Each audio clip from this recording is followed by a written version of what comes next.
Could have been me by that old games nerd. Chapter 1. I sighed idly as Mom's beat up old Chevy strolled through the streets of Volcodera Bluffs. My signature green jacket was doing wonders to make me sweat in the stuffy truck cab. Not because it was hot outside. No, not right after Christmas break and New Year's, but because Mom had cranked the heat up to 72. I was kind of sweating my ass off, and I was surprised she wasn't as well, as we drove through our new neighborhood and towards the school I was going to attend.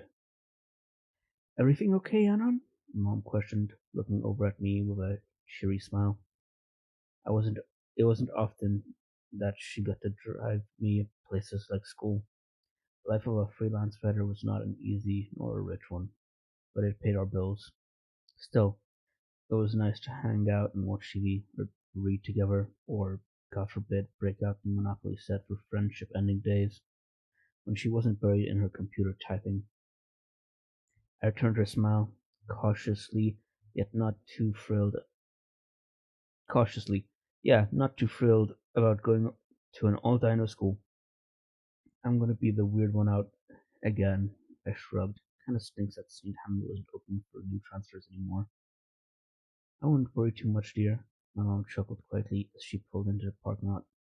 I'm sure you'll meet some new friends here at She paused as the truck slowed to a halt near the front of the school.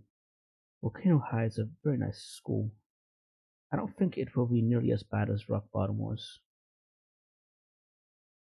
Yeah, but I was kind of looking forward to gym with Uncle Solly, I complained.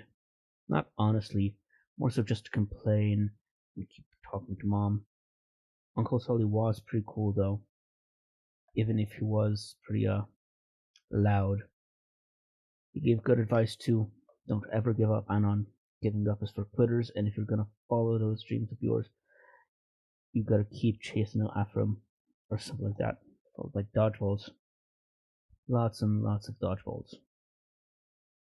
Ah well, I'm sure JD will come by and visit when he's not busy terrorizing his students. My mom laughed, giving me a pat on the shoulder. That was another good thing I appreciated about Uncle Sully, and something he and I commiserated about from time to time. He got Mom to move out and away from Mr. Doe. Her fur Mom Coco Moose was three-quarters simian, Homo simianus erectus, after all. So already back to its brilliant hazel sheen, and her tail wasn't patchy anymore. Win-win in my books. You better get going, dear. Mom snapped me out of my thoughts, picking my backpack out of the back seat of the truck and handing it to me. And don't forget to stop by the office after school and pick up your parking for it. I paid good money for that. Yes, Mom. I nodded. She couldn't drive me to school every day after all. Quite the opposite, in fact. I'll give you a call when I'm done at the office, and with a quick goodbye I was out of the door of the truck and walking up to the front door of Volcano High.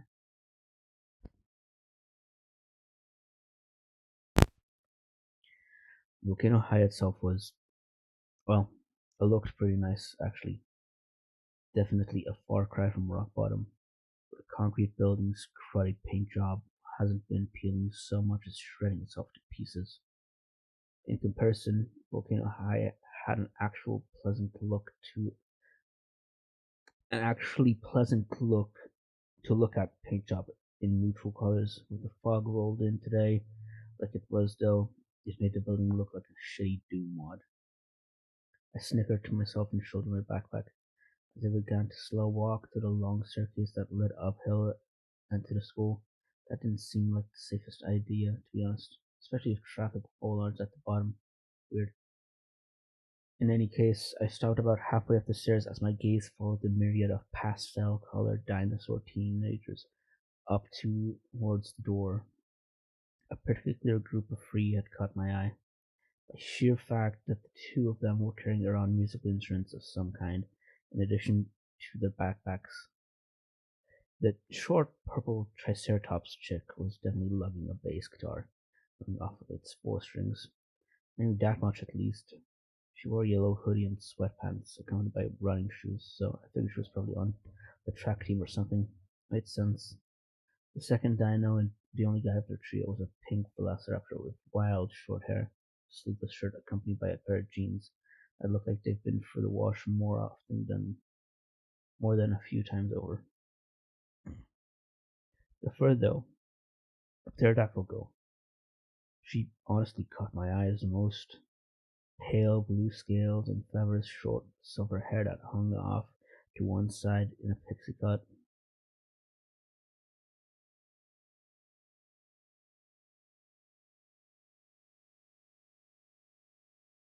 On a scruffy punk-style leather jacket that covered a Black Sabbath concert long-sleeve shirt, one that ran the whole length of her arms. This was accompanied by a pair of denim jeans that were in no better shape than the Volcodera dudes, though instead of sneakers she wore a pair of shin-high combat boots, maybe, or maybe biker boots. Her amber eyes locked with mine, and a twinge of some sort of emotion crossed her lips. She gave me a lengthy once over like I'd given her before. She turned back to her two friends, or at least I thought they were her friends. She and the purple one seemed to be having some sort of row as the Velociraptor guy just watched on in some sort of dozed daze. After a minute, they headed inside. I exhaled and leaned a hand against the staircase railing. This had been a little intense for my first day, honestly. The pterodactyl girl had just sort of met my stare, and I felt like she stared right through me, like she was trying to judge me based on just that glance alone, like she was trying to decide if I was worth talking to. Maybe. There was nothing really that I felt like considering deeply at the moment, so I collected myself and continued up the stairs. The front door of the high school loomed up to meet me. As some of the students who were arriving around at the same time had myself continue past me and inside, it had just now occurred to me that I didn't actually know where I was supposed to be going. Shit.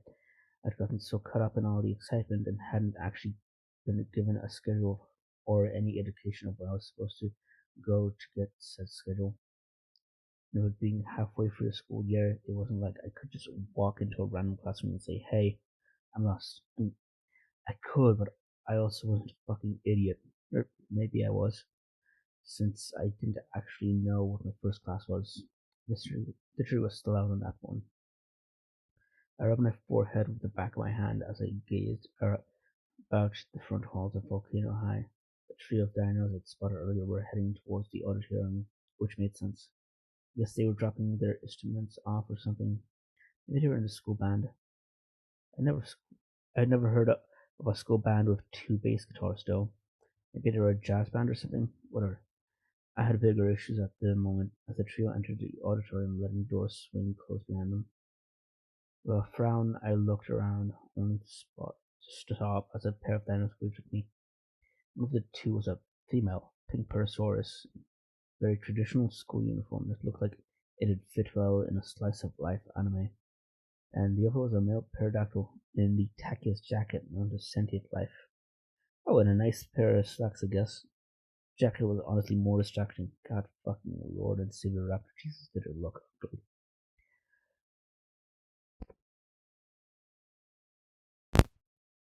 I guess there was a bit of a welcome committee since I was the new guy at school. Well, it beat being lost, that was for sure. I walked over to the two who met me halfway. We stood beside a row of lockers so as not to get run over by the still arriving students as I gave the two a nod in greeting. Yo. Hello there, the pink one began, a wide smile on her face as she took a second to clean her glasses. You must be Anon. She was a bit loud, but in a cheery sort of way. Her face was pretty natural, too, not plasticky or faked. It was kind of nice, actually. Feeling like someone was interested in meeting me. Oh, where are my manners? I'm Noel. The brown scaled Protero dude waved his own greeting and picked up Naomi's slack. And I'm Nazar. We're the student council reps for Volcano High, and Heard you were going to be starting at the beach today. He held out a hand, which I easily shook. Yeah, that's right, I replied as Naomi took my hand after another. It was my first day, and I'm actually hoping maybe you can help me out. I sort of don't have my schedule, I confessed, rubbing back my bald head with a hand. Natha shrugged, then gave Naomi a quick look. She nodded and reached into my backpack, withdrawing a small booklet from within. This should help you out, I think, she began and continued after I accepted the booklet in question. It's a primer for all the clubs and facilities here.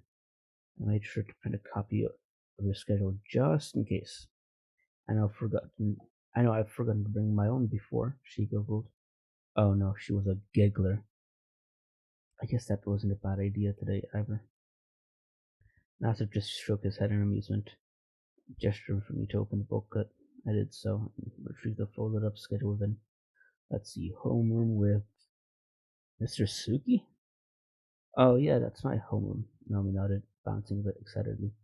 Mr. Suki's a bit hard to understand, but he's a good teacher. We tend to cover literature and grammar in the homeroom. Oh, so it was like an English class. That made sense. What else do you have? You didn't check. I cocked an eye. Naomi just shrugged and shook her head. Huh. I appreciate the privacy, actually. I know Mom signed me up for all my classes since I'd been down with a minor flu when we first moved, so let's take a look. Okay. After homeroom, I have maths with Mr. Kolodelsky, science with Professor Burnsworth, and then lunch I have PE with Miss Weefeet, then history with Mr. Wertz, and then music with Mr. Jingo, huh? Wonder why Mom decided on music. I'm not all that good I'm not all that good with an instrument. Ah, that's probably because I was either music or debate club. As far into the semester, these are the only two that still have space open for new students. Unless, like, unless you like to play sport, then I guess. Nazar explained, which was also pretty sensible. Like, I run track, now I'm in debate, that sort of thing. It makes catching up after school for dates a bit frustrating from time to time. Naomi sighed, frowning momentarily before letting her natural cheery demeanor return. Oh wait, they were dating? I almost skipped right over that. That was well, yeah, okay, fair enough. I didn't actually have a snappier way to come and about that, huh? But we still have but we still make it work. The pink owl smiled brightly, giving Nazar what could charitably called what could charitably be called doe eyes. For his part, he easily returned the look, and I figured as far as couples went, the two were pretty tight. Makes sense, I replied, repeating my earlier thought externally. Oh, and then after class, I need to talk to the principal and pick up my parking pass. I have a truck. Well, my mom has a truck. I can drive. Words, words hard. Ooga booga caveman noises. Oh, no worry. As noted, there's a map of the school in the pamphlet book, so you can use that to find where everything is until you're comfortable enough about it. Oh, cool. That made things easy. Nazar went ahead and pointed the page out to me. I flipped through the book to the back cover. Yep, there it was. A nice big map of Volcano High. Perfect. Awesome. I gave the two a thumbs up. This should be perfect. Thanks, guys. Hey, no problem, Anon, Azar said, returning the thumbs up. Welcome to Volcano High, and feel free to say hey to us at lunch if you don't have anyone else to sit with.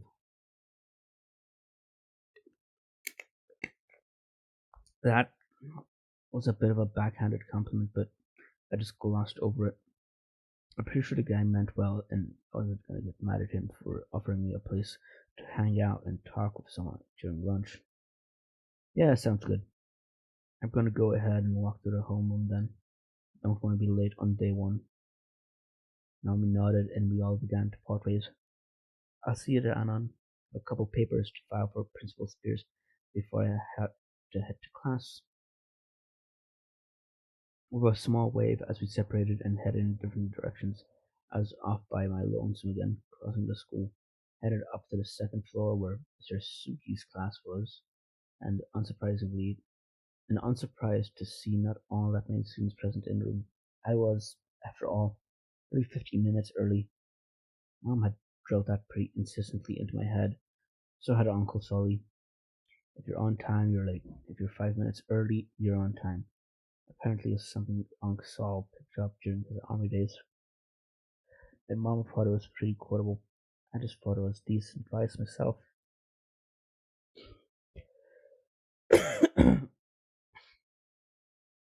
Mr. Suki looked up from his computer desk and gave me a nod and greeting. What came out of his mouth was very indecipherable and thick Japanese. Wow, that hurt my ears to listen to. Oh my god, was this secretly hell? Had I died and been sentenced to purgatory without my knowledge? I blamed the staircase bollards. Clearly they were in on it. In any case, I picked up something about introducing myself to the class after it started, since I was new. I awkwardly agreed, which seemed to make him happy. Hell.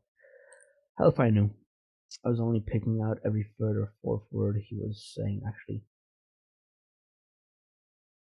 And I thought I was a massive fucking weeb. Holy shit. Was that a replica katana on the wall from, like, a flea market? Good lord, I wanted to laugh and cry at the same time.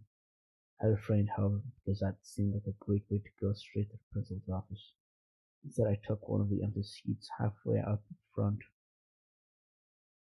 and put down my backpack and stuff.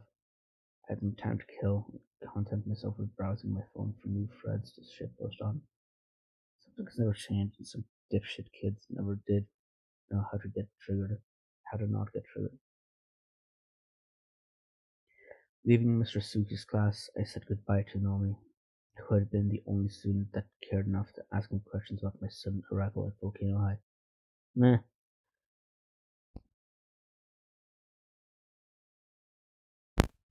wasn't exactly looking to be a popular kid here. She headed off in the opposite direction of where I was heading next, maths, so I headed there by myself, down one flight of stairs and around a corner. I arrived at Mr. Kaldowski's classroom, my dreaded enemy of all time, mathematics. I liked science just fine, personally. Science was nice and had hard and usually unchanging rules. You followed instructions, conducted experiment, and made cool things happen. Math? Maths was Satan bound into letters and numbers, and I had zero fucking interest in appreciating it. The day that algebra began replacing numbers with letters was the day I swore unending revenge on maths, and nothing would take that away from me. I entered the classroom and was surprised to see two of the music trio sitting next to the front of the class, as a fat, balding man sat behind the teacher's desk.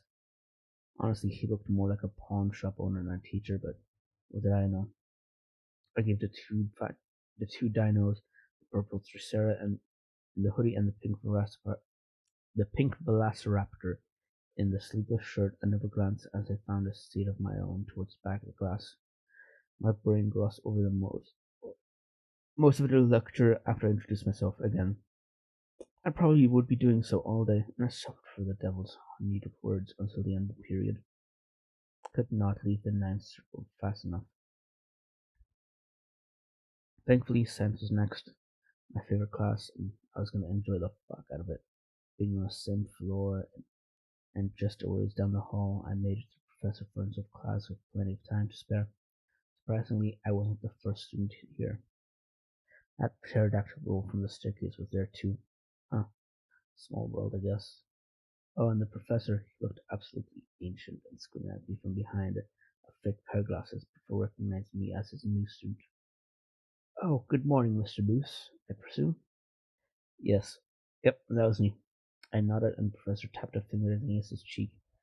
Oh, very good then. If you take a seat there next to Miss Lucy, is perfectly fine. He pointed at the pterodactyl girl, who just rolled her eyes and filled with her own cell phone.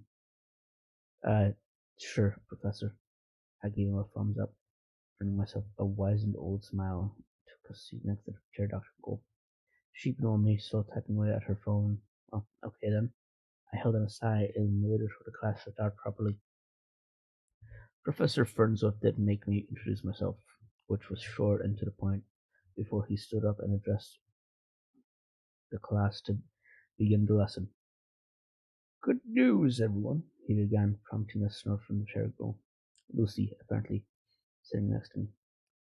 Today we're going to be starting our new lab on the study of magnetic fields, and off he went, traveling on about Lorentz and field forces music to my damn ears. He mentioned something towards the end of the lecture about partnering up for the actual lab portion. Most of our class was pretty quick about selecting partners, either kids that were sitting together or friends who were trading seats with other friends.